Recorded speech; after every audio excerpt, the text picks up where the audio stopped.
Cooking కబుర్లకి స్వాగతం సుస్వాగతం. ఈరోజు మనం తోటకూర పులుసు ఎలా చేసుకోవాలో చూద్దాం. ఆకుకూరలు ఆరోగ్యానికి చాలా మంచిది.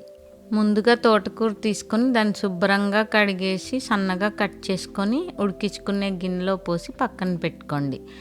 ఒక 4-5 పచ్చిమిరపకాయలు తీసుకొని వాటిని కడిగేసి ఇలా కట్ చేసి పెట్టుకోండి.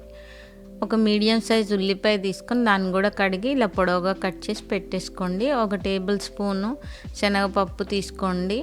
మీకు ఇది కావాలంటే వేసుకోవచ్చు, లేకపోతే లేదు. ఒక గ్లాస్లో మంచినీళ్ళు తీసుకున్నాను, ఇది ఉడికించుకోవడం కోసం. ఇప్పుడు తోటకూరలో మనం ఈ కట్ చేసి పెట్టుకున్న పచ్చిమిరపకాయలు వేసేసి, ఇలాగే కట్ చేసి పెట్టుకున్న ఉల్లిపాయలు వేసి శనగపప్పుని వేద్దాము. మీకు కావాలంటే వేసుకోవచ్చు, లేకపోతే లేదు. శనగపప్పు ఈజ్ ఆప్షనల్ అండి.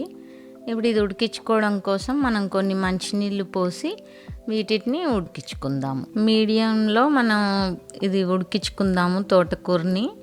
అప్పుడప్పుడు మధ్యలో కలుపుకుంటూ ఉండండి, లేకపోతే నీళ్ళు ఇనికిపోయి తోటకూర అడుగంటుతుంది. ఇది ఉడికిందో లేదో చూసుకొని ఇప్పుడు చెక్ చేసుకోండి. బాగా ఉడికిన తర్వాత మనం 1 టేబుల్ స్పూన్ ఉప్పు, పసుపు, కారం కొంచెం, ఆల్రెడీ పచ్చిమిరపకాయలు వేసాం కాబట్టి ఇంకెక్కువ పట్టదు కారం. వేసేసి కలుపుకోండి. ఒక 2 నిమిషాలు ఉడకనిద్దాము. ఇప్పుడు ముందుగా నేను నానబెట్టిన చింతపండు వేసేసి కలిపి ఉడకనివ్వండి. ఈ చింతపండు రసం అందులోకి దిగి చాలా రుచిగా ఉంటుంది.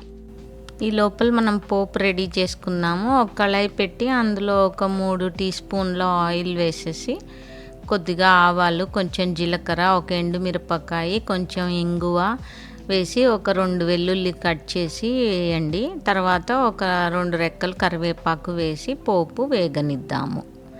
ఇప్పుడు ఈ పోపుని మన ఉడికిన తోటకూరలో వేసేసి ఇంకొంచెంసేపు ఉడికించుకుంటే చాలా బాగుంటుందండి.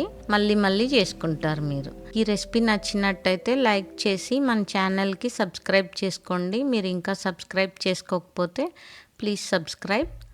అండ్ మీకు ఇది ఎలా వచ్చిందో ఈ రెసిపీ కామెంట్స్లో తెలియపరచండి. మన తోటకూర పులుసు రెడీ.